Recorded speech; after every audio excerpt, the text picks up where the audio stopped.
제시카, 외동딸, 일리노이, 시카고. 과선배는 김치모, 그는 이사촌. 여러분 안녕하세요, 삐맨입니다. 지난 영상에서 2019년에 전세계 흥행수입 영화 탑10에 대해서 알아봤는데요. 오늘은 국내 영화의 2019년 흥행순위와 그들이 벌어들인 수입에 대해 알아보겠습니다. 일 잘한다고 보너스 받은 거야. 뭘 그렇게 놀래. 오늘 소개해드리는 순위와 흥행수입은 영화진흥위원회의 통계자료를 바탕으로 하였으며 제작비의 경우 일부 기사로만 공개되었기 때문에 근사값으로 봐주시면 될 것 같습니다. 어디 봐봐. 웃어. 나 오늘 첫 출근이야. 첫 번째는 탑10 중 유일한 로맨틱 코미디 장르의 영화 가장 보통의 연애입니다. 그래, 잘 부탁한다. 잘해보자. 나도 잘 부탁한다, 야. 농담이에요. 2019년 10월에 개봉한 가장 보통의 연애는 김래원, 공효진 배우라는 환상의 조합으로 292만 관객수를 동원했고 흥행 수입은 248억 원이었는데요. 총 제작 비용이 67억 원이었다는 점을 감안하면 무려 180억 원의 수준의 이익을 남긴 것입니다. 동백꽃 필 무렵도 그렇고 2019년에는 로맨틱 코미디 장르는 공효진 배우님이 꽉 잡고 있다는 게 맞는 것 같은데요. 유독 후기에 30대 직장인분들의 공감글이 많았던 영화 가장 보통의 연애였습니다. 나도 보고 싶었어. 두 번째는 또동석의 영화로 국내 흥행순위 9위에 등극한 악인전입니다. 김무열, 마동석 주연의 악인전은 총 336만 관객수를 동원하며 흥행 수입은 291억 원을 벌어들였는데요. 총 제작비는 100억에 조금 못 미치는 96억으로 거의 200억 정도의 이익을 남긴 영화입니다. 하여 이 새끼 봐라 이거. 19년 개봉 영화들 중에서는 가장 빡센 마동석을 볼 수 있었던 악인전인데요. 하필 칼로 공격한 상대가 마동석이어서 살인마가 먼저 찌르고도 죽을 뻔한 대표적인 마동석 장르의 영화였습니다. 범죄도시가 나왔던 17년의 4편의 영화, 성난황소가 나왔던 18년의 4편의 영화, 악인전이 나온 19년에는 무려 5편이나 출연한 마동석 배우는 다작을 하면서도 워낙 캐릭터가 독보적이어서 대부분 좋은 결과를 보여줬는데요. 요 몇 년 동안 국내 배우들 중 톱클래스의 출연료를 받는 배우 마동석은 2020년에 마블과 함께 컴백할 예정입니다. 우리의 불쌍한 고객놈의 새끼들을 위해서. 세 번째는 주식시장을 주제로 한 국내 영화 중에서 이례적인 기록을 남긴 유준열 주연의 돈입니다. 수수료만 5천이야. 오 복분자. 총 제작비 80억에 악인전과 불과 2만 명의 관객수 차이로 8위에 등극한 돈은 338만 관객수를 동원하며 총 288억 원의 흥행 수입을 벌어들였는데요. 이건 또 무슨 개소리야. 관객수는 악인전보다 많았는데 오히려 흥행 수입은 3억 원 정도 적게 벌었다는 특징이 있습니다. 영화는 레오나르도 디카프리오 주연의 더 울프 오브 월스트리트의 향기가 느껴졌고 초반부의 시원한 속도감과 재미에 비해 후반부로 갈수록 다소 엉성했다는 평가가 있었는데요. 딱 엔터테인먼트 영화로 즐기기 좋은 돈이었습니다. 고객님들이랑 약속이다. 쉬게 해주고 싶으면 집에 좀 보내주세요. 네 번째는 개봉 전부터 다양하게 화제가 되었던 영화 82년생 김지영입니다. 공유, 정유미 주연의 영화로 총 367만 관객수를 기록한 82년생 김지영은 제작비 74억 원, 흥행 수입은 302억 원을 벌어들였는데요. 여전히 영화 그리고 원작 소설에 대한 많은 논쟁이 오가고 있지만 그럼에도 영화가 주는 메시지나 공감이 뛰어나 개봉 전 최악의 별점을 기록하고도 많은 관람객분들의 발걸음이 이어졌습니다. 2016년 이후 영화와 드라마 활동을 중단했던 배우 공유는 영화에 참여한 이유가 시나리오를 읽고 엄마 생각이 나서였다는 인터뷰도 남겼는데요. 병원 가면 좀 나아지겠지? 우울증 이런 거? 논쟁 속에서도 국내 영화 7위에 등극했으며 8위인 돈과 80만 명 가까이 차이를 벌린 82년생 김지영이었습니다. 아까워. 내가 심각한 것도 아니고. 지영아 너 아이 시끄러. 일자밖에 잘 되고 있었는데. 다섯 번째는 OCN의 드라마로 구축된 세계관을 바탕으로 한 또동석, 김상중 배우 주연의 6위인 나쁜 녀석들 더 무비입니다. 관객수는 7위인 82년생 김지영과 100만 명 가까이 차이가 나는 457만 관객수였는데요. 다양한 전투와 스케일이 큰 장면들이 있었기 때문에 총 제작비는 약 110억 원 정도로 추산되고 있으며 흥행 수입은 395억 원입니다. OCN의 오리지널 나쁜 녀석들이 워낙 인기작이었기 때문에 오리지널을 기억하시는 분들은 영화에 조금의 실망감을 표현하기도 했는데요. 훔쳐라. 때린 건 아니지. 김하중, 장기용 배우가 추가되긴 했지만 마동석 배우의 박웅철, 김상중 배우의 오구타 캐릭터는 그대로인데 청소년 관람불가 등급에서 15세로 낮췄기 때문에 나쁜 녀석들 시리즈가 갖고 있던 본연의 잔혹함이 전혀 없다는 것이었습니다.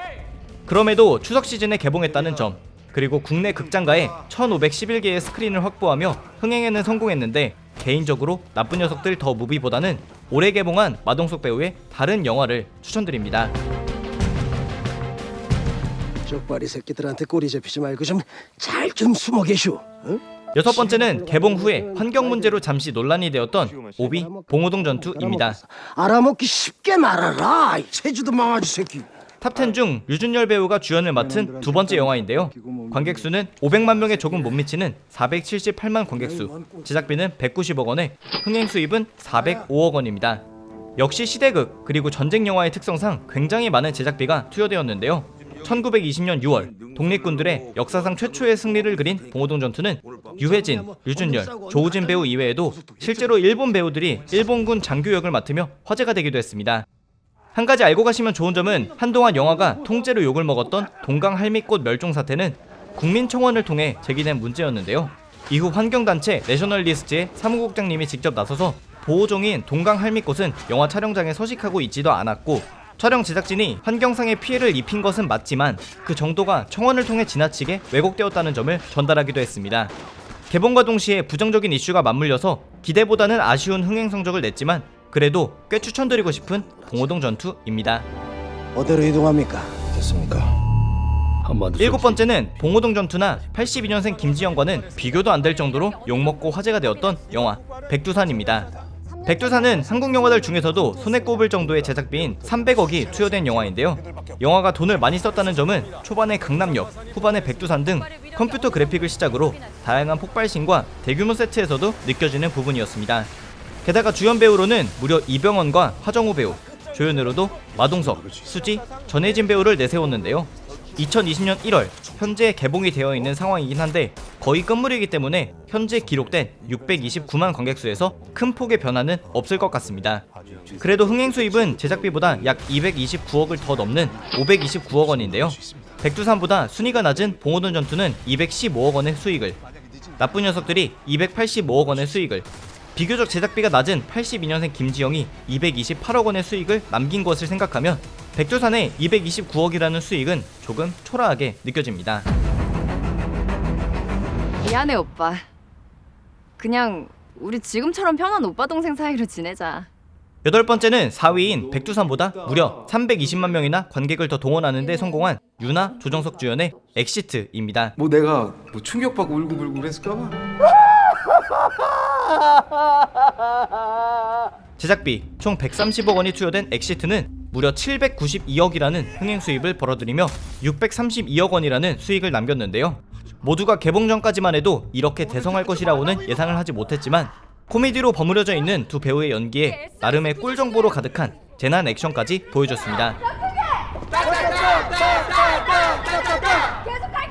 조정석 배우는 관상을 비롯한 수많은 작품에서 연기를 잘하는 배우라는 인식이 남아있었기 때문에 놀라진 않았는데 임유나 배우의 연기는 특히 헬기로 가족들을 먼저 보내주고 나서 우는 연기는 2019년에 본 우픈 연기 중에는 손에 꼽을 정도였는데요. 나 구름정원 부점장이야. 아쉽게도 60만 명을 채우지 못해서 천만 영화에는 등극하지 못했는데 그럼에도 영상을 만들면서도 다시 보고 싶은 영화 엑시트였습니다.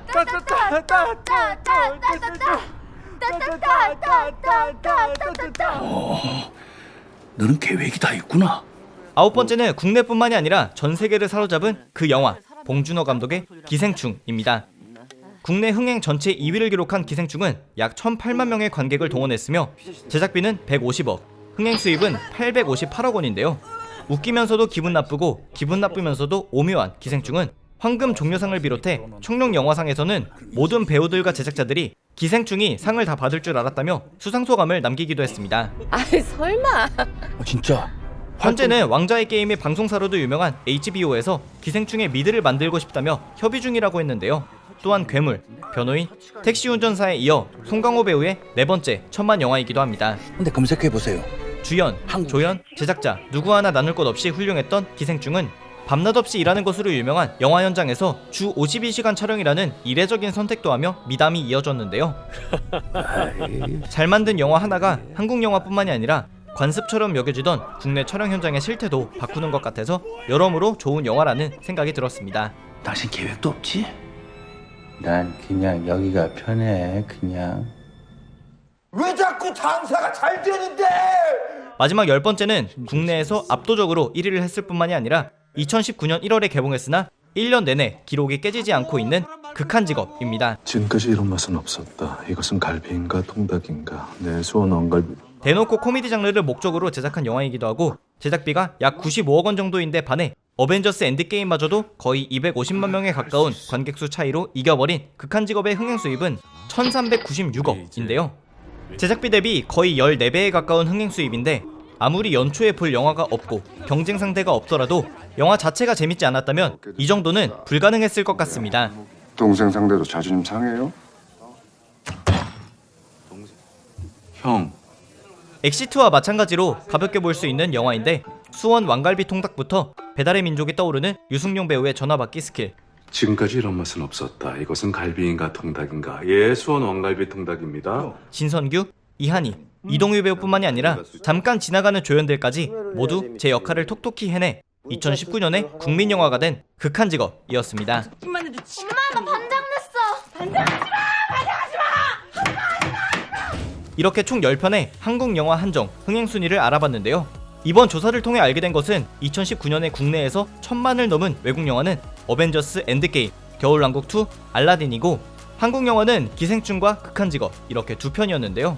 500만이 넘은 영화로 범위를 넓혀보면 외국 영화는 총 6편, 국내 영화는 4편입니다. 2018년도도 외국 영화는 6개, 국내 영화는 4개로 2019년과 동일했는데요. 2019년도도 한국 영화가 전반적으로 약세였던 것 같습니다. 많은 논란이 있었던 스크린 독과점 부분에 대해서도 조사를 해봤는데 오히려 스크린 독과점은 국내 영화보다는 외국 영화가 좀 더 심한 면을 볼 수 있었습니다. 단적인 예로 극한직업은 총 스크린 수 2003개였는데 어벤져스 엔드게임만 해도 800개가 더 많은 2835개, 겨울왕국2의 경우에는 2648개, 스파이더맨과 캡틴 마블도 모두 2100개를 넘어가는 스크린을 차지했었는데요. 국내 영화는 극한직업을 제외하면 2000개가 넘어가는 경우는 하나도 없었습니다. 인기 영화에게 더 많은 극장을 주는 것은 상업적인 면에서는 이해가 가지만 그에 따라 작은 영화들은 더욱 설 자리를 잃는 것이기 때문에 이 부분은 조금 완화되어야 하지 않나 하는 생각이 들었습니다. 어쨌든 오늘의 영상은 여기까지였습니다.